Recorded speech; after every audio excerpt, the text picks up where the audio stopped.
রাজ্যপালের বিরুদ্ধে ওঠা শ্লীলতাহানি অভিযোগ নিয়ে তোলপাড় রাজ্য রাজনীতি। চলছে জোর কাটাছেঁড়া। তারই মাঝে ফের বিস্ফোরক মমতা বন্দ্যোপাধ্যায়।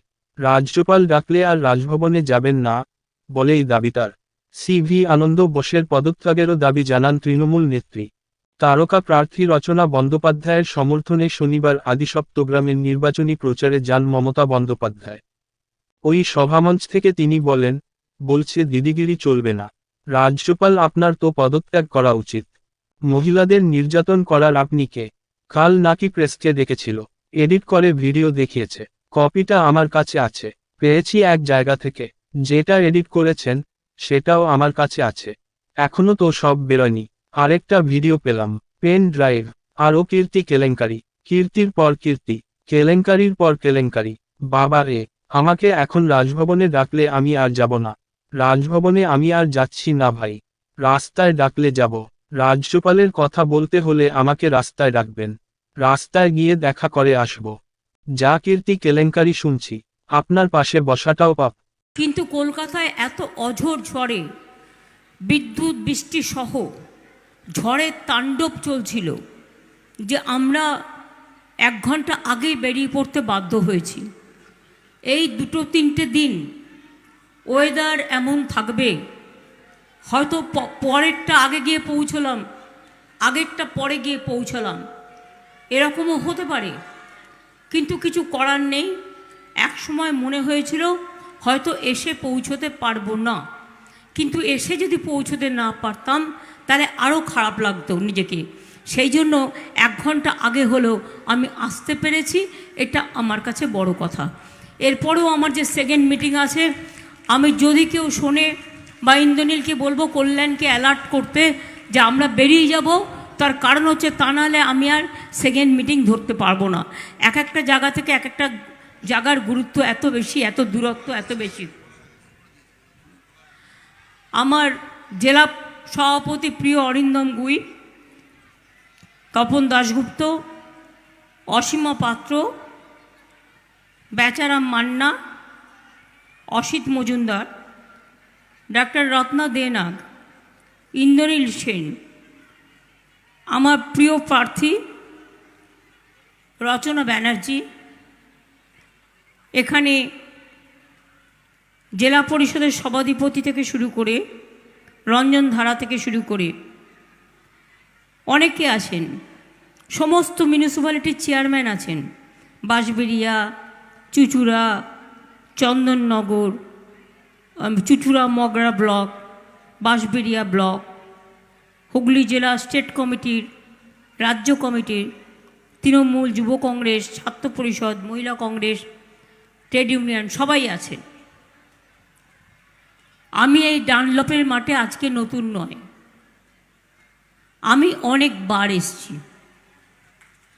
আমার এখনো মনে পড়ে ভদ্রেশ্বর জুট মিলের সেই ঘটনা।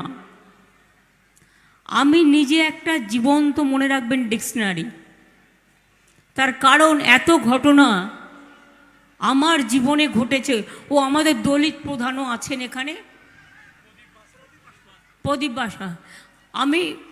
আমার জীবনে এত ঘটনা ঘটেছে, আর এত ঘটনা ঘটে চলেছে, তা যদি আমি নথিবদ্ধ করি তাহলে যে কোনো বড় ডিকশনারি থেকে কম হবে না।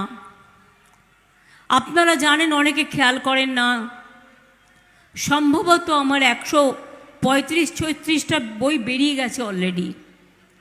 বিভিন্ন ঘটনা বিভিন্ন জায়গায় কিছু কিছু নিশ্চয়ই লিপিবদ্ধ করা আছে। আমার মনে আছে ভদ্রেশ্বরে যখন ভিখারি পাসওয়ান, আজও পর্যন্ত তার বডি পাওয়া যায়নি, মিসিংও বলতে পারেন, খুনও বলতে পারেন। সেই সময় আমি যুব রাজনীতি করতাম। আমি পাড়াটার নাম ছিল তেলিনিপাড়া। আমি তেলিনিপাড়ায় চলে এসেছিলাম এবং 72 ঘন্টা ধরে তাদের পরিবারের সাথে আমি অনশন করেছিলাম ভিখারি পাসওয়ানের মুক্তির দাবিতে, তাকে খুঁজে পাওয়ার দাবিতে। তারপরেও মনে রাখবেন, আমরা কিন্তু ঘটনা ভুলে যাইনি। আমি ওদের পরিবারের তিনজনকে আমি চাকরি করে দিয়েছি। এখনও ওর মা, ভিখারি পাশোয়ানের মা, বছর দুয়েক আগেও আমার সাথে দেখা হয়েছে এবং তাদের পরিবার পরিজনকে আমার দিক থেকে, যেহেতু আমি কোনো আন্দোলন করলে সেই আন্দোলনে যদি কারো কোনো গুরুত্ব থাকে তাদের সবসময় সাহায্য করার চেষ্টা করি। কাজে আমার কাছে নতুন নয়। আমি জানি ডানলপ কোম্পানি এই জায়গাটা নানা রকম খেলা খেলে। ওদের খেলা নাম করে বললে আমার লজ্জা লাগে। ওদের নাম আমি করতে চাই না।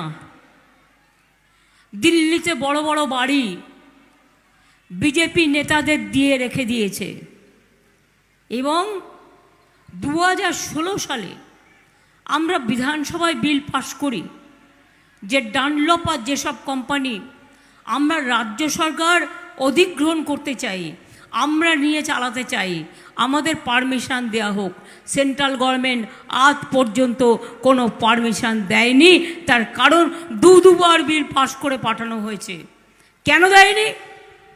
কারণ সে যে বিজেপির লোক, সে যে ভাজপা ওয়াশিং মেশিনের লোক, গরিব লোকেদের দিকে দেখাবার দরকার নেই তো। তা সত্ত্বেও মনে রাখবেন 2016 সাল থেকে এখানকার মাস্টার রোল অনুযায়ী আমরা ডানলপ এবং যেসব কোম্পানি সব কর্মচারীদের সরকার থেকে 10,000 টাকা করে আমরা এক্স গ্রাসিয়া দিয়ে যাচ্ছি।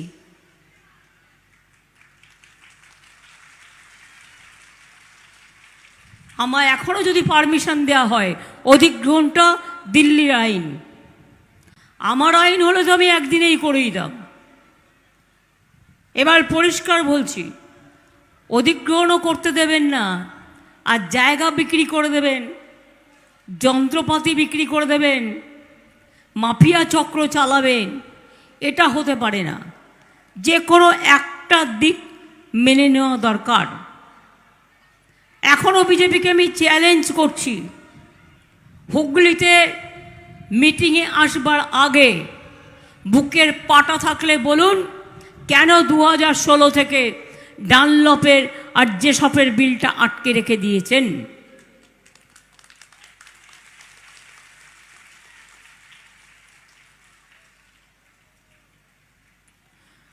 প্রধানমন্ত্রী আসবেন, বড় বড় ভাষণ দেবেন, চলে যাবেন।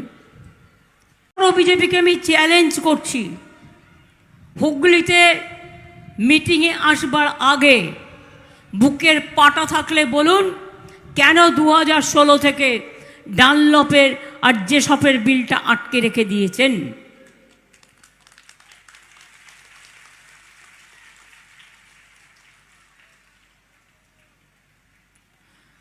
প্রধানমন্ত্রী আসবেন, বড় বড় ভাষণ দেবেন, চলে যাবেন। টিভি তো খুলতেই পাচ্ছি না, কাগজ তো দেখতেই পাচ্ছি না, ইউটিউব তো খুলতেই পাচ্ছি না। কন্টিনিউয়াস হাজার হাজার কোটি টাকা ব্যয় করে, হাজার কোটি টাকা বললেও ভুল হবে, লক্ষ কোটি টাকা ব্যয় করে জনগণের পকেট লুট করে, ভদ্র ভাষায় বলতে হয়, লুঠেরা পার্টি বিজেপি শুধু নিজেদের আত্মপ্রচার করে চলছে। আমি যেই ওদের অ্যাড দেখি ততক্ষণের জন্য টিভিটা বন্ধ করে দিই, কারণ আমার মিথ্যে কথা শুনতে ভালো লাগে না। কি বলছে? ঘর ঘর মে জল পৌঁছা দেয়া পানি। আবার আমার নামে একটা মেয়েকে ডাকছে, লজ্জাও করে না আমার নামটা মুখে নিতে। বলছে চল চল ভোট দিয়ে আসি বিজেপিকে, কারণ মোদিজি জল পৌঁছে দিয়েছে। কাঁচা কলা পৌঁছেছে, মিথ্যে কথা। জল পৌঁছেছি আমরা। 1,75,00,000 লোকের মধ্যে 75 লক্ষ লোকের বাড়িতে জল পৌঁছেছি, আর 1 কোটি 1 বছরের মধ্যে পৌঁছবে।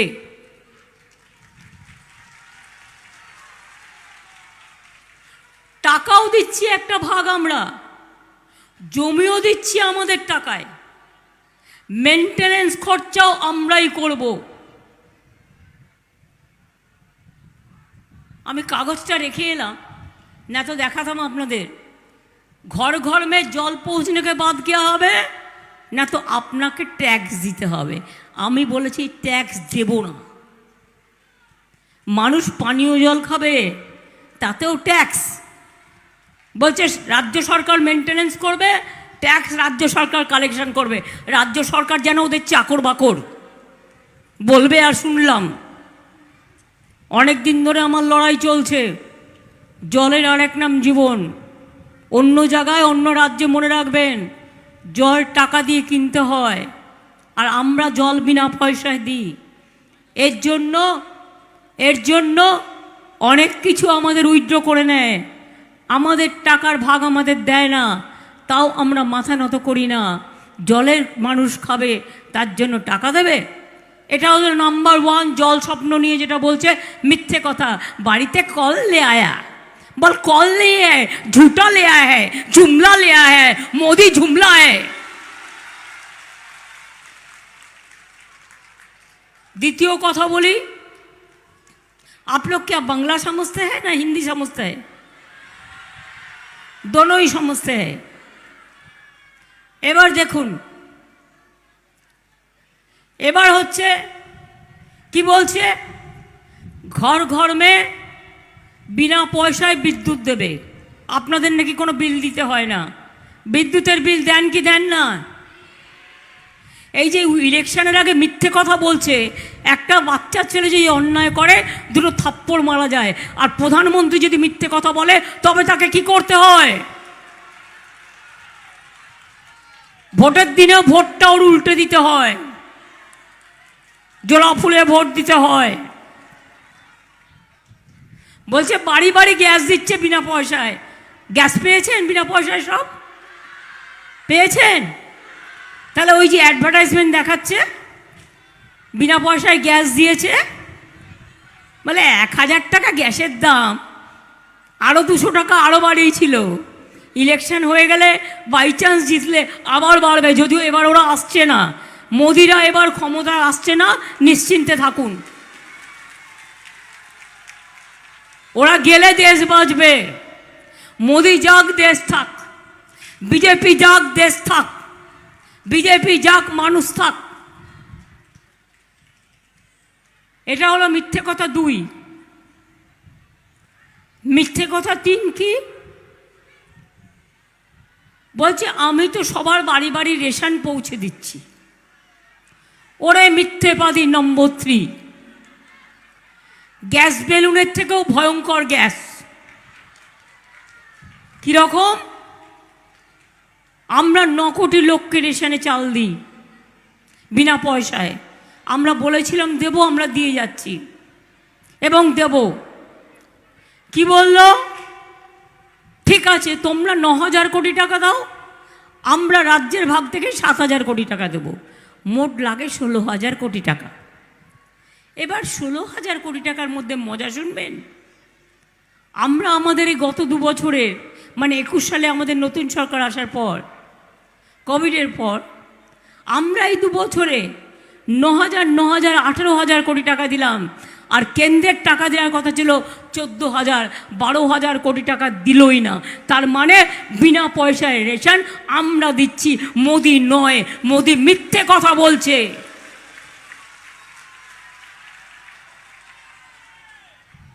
এত মিথ্যে কথা বলে ভোটে জেতা যায়? এত মিথ্যে? আপনারা দেখলেন কিছুদিন সন্দেশখালি নিয়ে নাটক করে বেড়ালো,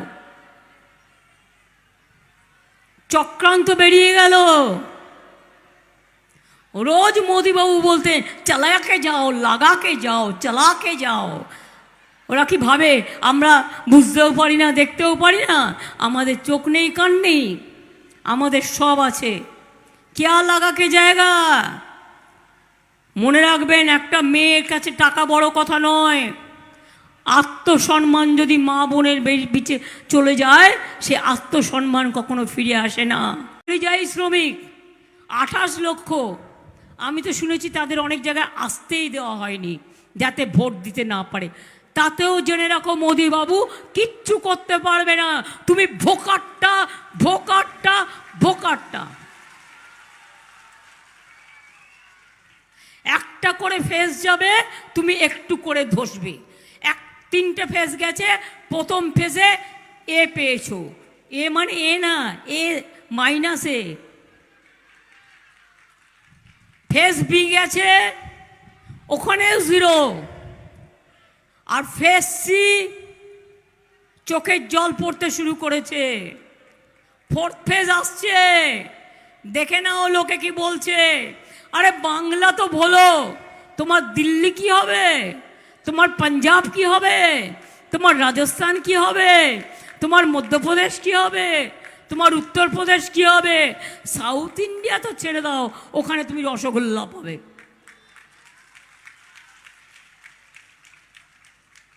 নর্থ ইস্টার্ন তো একটাও হবে না।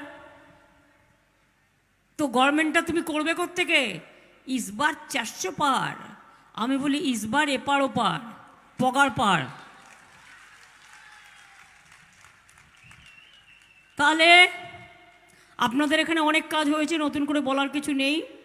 এখানে ব্যান্ডেল চার্চ আছে হুগলি জেলায়, ফুরফুরা শরীফ আছে, মায়েশের রথ আছে, কত কি আছে, মাসির বাড়ি আছে। আমরা আরেকটা জগন্নাথ মন্দির করছি জানেন তো, সেটা হচ্ছে দীঘায়, একদম পুরীর সমুদ্র মন্দিরের উচ্চতায়, সেম উচ্চতায় তৈরি করছি।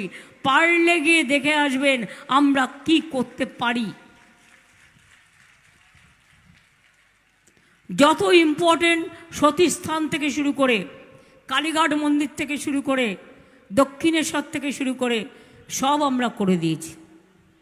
আমরা মাঝি থান, জায়ের থান পাট্টা দিয়েছি, আমরা উদ্বাস্তুদের পাট্টা দিচ্ছি।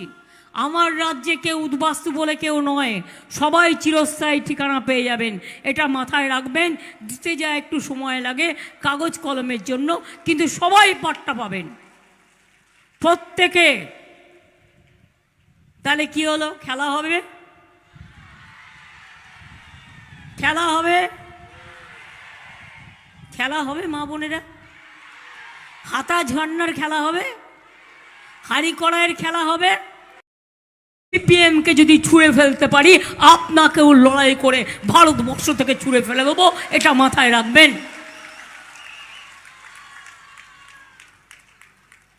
100 দিনের যারা জব কার্ড হোল্ডার, তাদের জন্য আমরা পরিকল্পনা করছি, কর্মশ্রী করে দিচ্ছি। 100 দিনের কাজেও 30 দিন পেত বছরে। আমি নিজে রিভিউ করতাম জেলায় জেলায় গিয়ে। আমরা 100 দিনের কাজের জায়গায় কর্মশ্রী করছি। কর্মশ্রীতে 50 দিনের কাজ আপনারা পাবেনই যারা জব কার্ড হোল্ডার। 50-এর জায়গায় 60 যদি কেউ করতে চান তারাও পাবেন, আমরাই আমাদের দিয়ে করাবো। আমরা দিল্লির মুখোপেক্ষী হয়ে বসে থাকবো না। এসব সিদ্ধান্ত আমাদের নেওয়া হয়ে গেছে। আমরা সবাইকে সাহায্য করি। কত বড় সাহস এদের! কদিন আগে কি একটা বলল, ভাজুপা না ভাজুপা, কি বলল? 3 মাস বাদে লক্ষ্মীর ভাণ্ডার তুলে দেবো। আমরা হাতটা দিয়ে দেখো, লক্ষ্মীর ভাণ্ডারটা হাতটা দিয়ে দেখো, তারপরে কি করতে হয়, তারপরে লড়াইটা দেখো। আমি এখনো জিন্দা, আমার সারা শরীর আক্রান্ত, আমি কম মার খাইনি, তা সত্ত্বেও এখনও লড়াই করে যাই। আমাকে ধমকে চমকে কাজ হবে না। আমাকে আপনি আপনার বাড়ির বাসন মেজে দিতে বলুন ভালো করে, আমি করে দিয়ে আসবো। ওটা আমরা সবাই করি, এটা করলে অপমান হয় না। কিন্তু আপনি যদি আমায় চমকে বলেন এটা করতে হবে, না হলে তোমাকে এই করব সেই করব, আমি ঠাসিয়ে 2টো চড় মারতে পারি।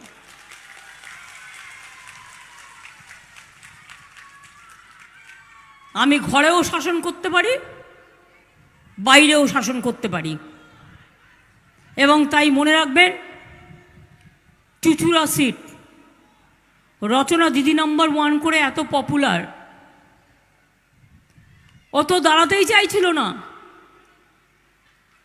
আমি ওকে একদিন বললাম, আরে রচনা চলো না, চুচুড়ায় দাঁড়াও না। বলো দিদি আমি কোনোদিনও রাজনীতি করিনি, আমি কিছু বুঝি না। আমরা তোমার কিচ্ছু বোঝবার দরকার নেই, আমরা কেউই বুঝতাম না, মানুষের কাজ করব বলেই আশা। সবই কি খারাপ হয়?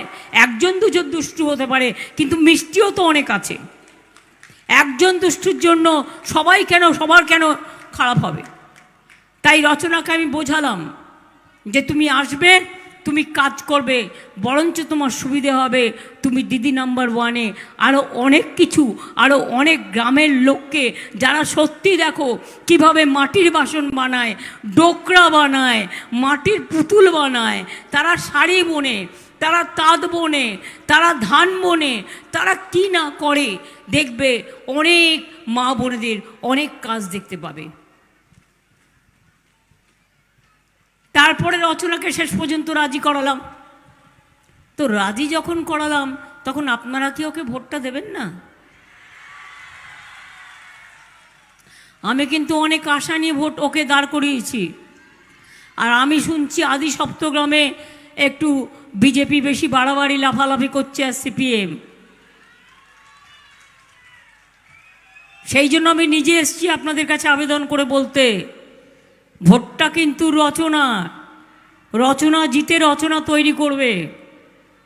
আর দুই জেনে রাখুন, বিনা পয়সায় রেশন পাচ্ছিলেন, পাবেন। কর্মশ্রী জব কার্ড হোল্ডারদের চলবে। স্বাস্থ্যসাথী কার্ড পাচ্ছিলেন, পাবেন। স্মার্ট কার্ড পাচ্ছিলেন, পাবেন। সামাজিক সুরক্ষা পাচ্ছিলেন, পাবেন। শ্রমিকরা মাসে 10,000 টাকা করে যতক্ষণ খোলা না হচ্ছে পাচ্ছিলেন, পাবেন। আর লক্ষ্মীর ভাণ্ডার আগে ছিল 60 বছর পর্যন্ত, এখন আমরা করে দিয়েছি সারা জীবন।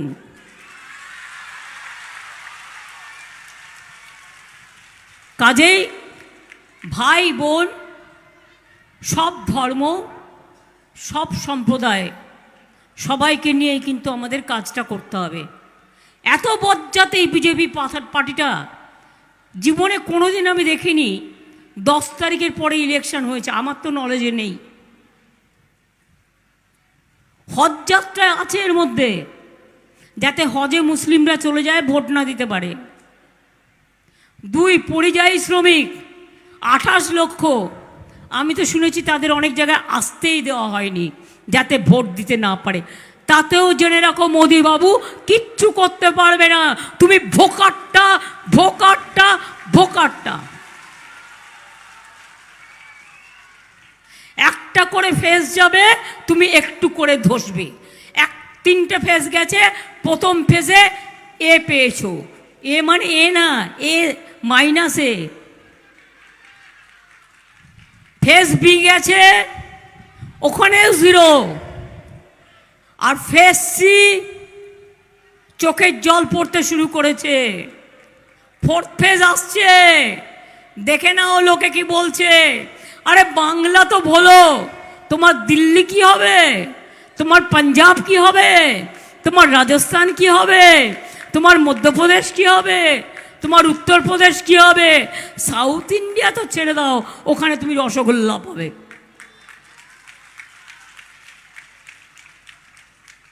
নর্থ ইস্টার্ন তো একটাও হবে না। তো গভর্নমেন্টটা তুমি করবে কোত্থেকে? ইসবার 400 পার।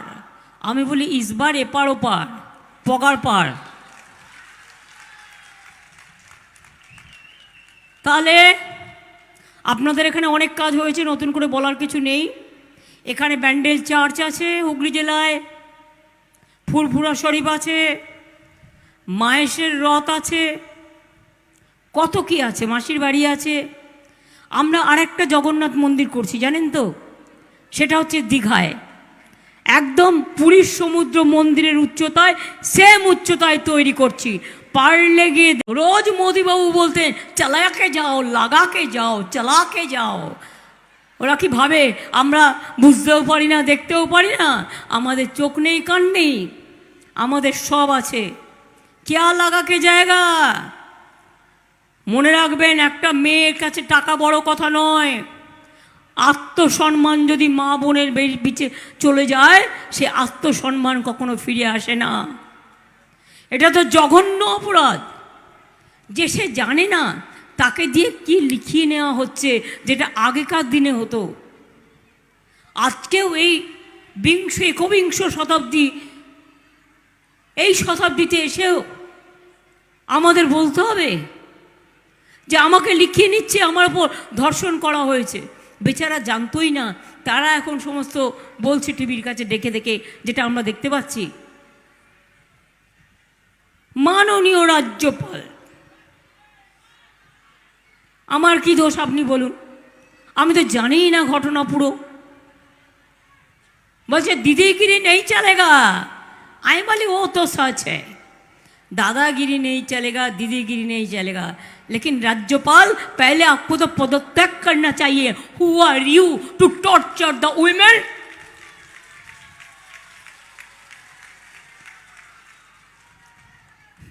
কালকে নাকি প্রেসকে ডেকেছিল আপনাদের, এডিট করে কিছু ভিডিও দেখিয়েছে।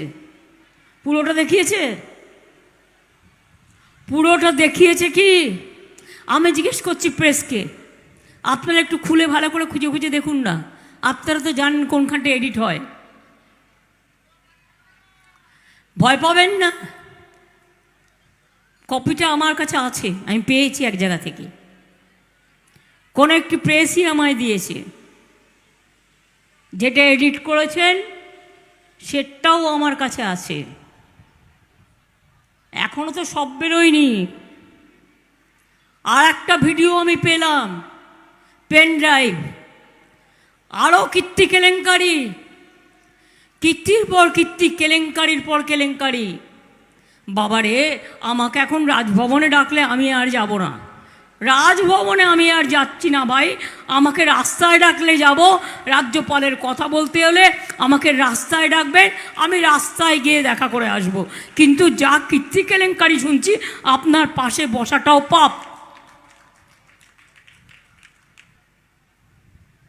একটা পলিটিক্যাল পার্টি এরকম হয়?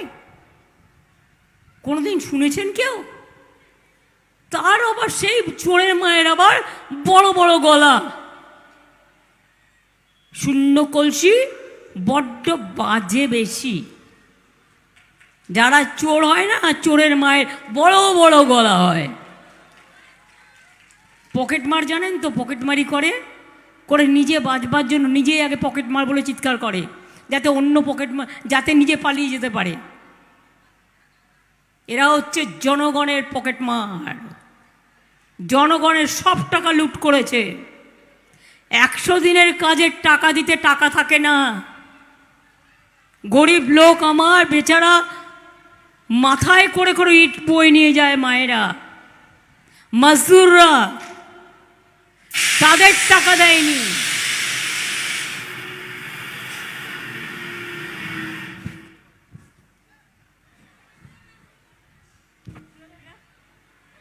এটা কি হলো?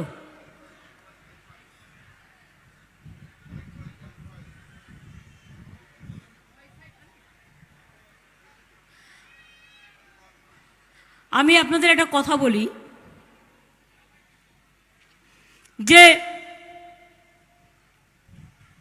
যে কথা বলছিলাম আপনাদের,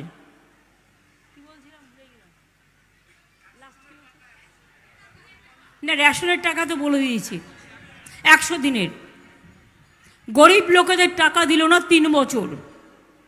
100 দিনের কাজে আমরা কিন্তু প্রথম হয়েছিলাম পর পর 5 বছর। বাংলার বাড়ি প্রকল্পে পর পর 5 বার আমরা প্রথম হয়েছে, এটা ইন্ডিয়া গভর্নমেন্ট সার্টিফিকেট দিয়ে বলেছে। রাস্তাশ্রী গ্রামীণ রাস্তায় আমরা প্রথম হয়েছিলাম 5 বার। তা সত্ত্বেও আমরা 43 লক্ষ পাকা বাড়ি করে দিয়েছি। আর মোদি অ্যাডভার্টাইজমেন্ট কি দিচ্ছে? পাকা ঘর চাইয়ে, এমন বাড়ি দেখাচ্ছে অ্যাডভার্টাইজমেন্টে যেন কয়েক কোটি টাকা দিয়ে বাড়ি তৈরি করেছে। আরে পাকা বাড়িতে পায় কত? 1,20,000 টাকা পায় গরিব লোকেরা। 2টো কিস্তিতে, আগে 3টে কিস্তি ছিল, আমরা এখন 2টো কিস্তি করে দিয়েছি, 60 লাখ 60 লাখ। শুনুন, আমার এখানে এখনও 43 লক্ষ বাংলায় বাকি আছে। কাঁচা বাড়ি তো গ্রামে গ্রামে সবার, আস্তে আস্তে করব। আগামী ডিসেম্বর মাসে আমরা শুরু করব 11 লক্ষ পাকা বাড়ি আমরা করে দেবো। মোদির ভিক্ষে আমাদের বাংলা চলে না। মিথ্যে পা দিয়ে একখানা, দুর্যোধন দুঃশাসন থেকেও ভয়ঙ্কর, ভয়ঙ্কর।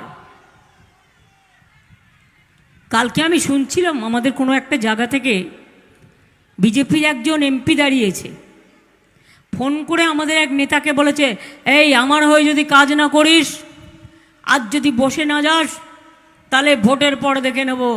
আমি বললাম, কত বড় রংবাজ ভাই! ও রংবাজ কথাটা বলাটাই খারাপ, ঠিক আছে আমি রংবাজ বললাম না। কত বড় ভদ্রলোক ভাই, ভদ্রলোক, যে তৃণমূলকে ভয় দেখাচ্ছে। তৃণমূল একমাত্র পার্টি, আপনাকে যদি ভয় পেত না অনেক আগে গুটিয়ে যেত। তৃণমূল কাউকে ভয় পায় না। 34 বছর লড়াই করে সিপিএমকে যদি ছুঁড়ে ফেলতে পারি, আপনাকেও লড়াই করে ভারতবর্ষ থেকে ছুঁড়ে ফেলে দেবো, এটা মাথায় রাখবেন। 100 দিনের যারা জব কার্ড হোল্ডার, তাদের জন্য আমরা পরিকল্পনা করছি, কর্মশ্রী করে দিচ্ছি।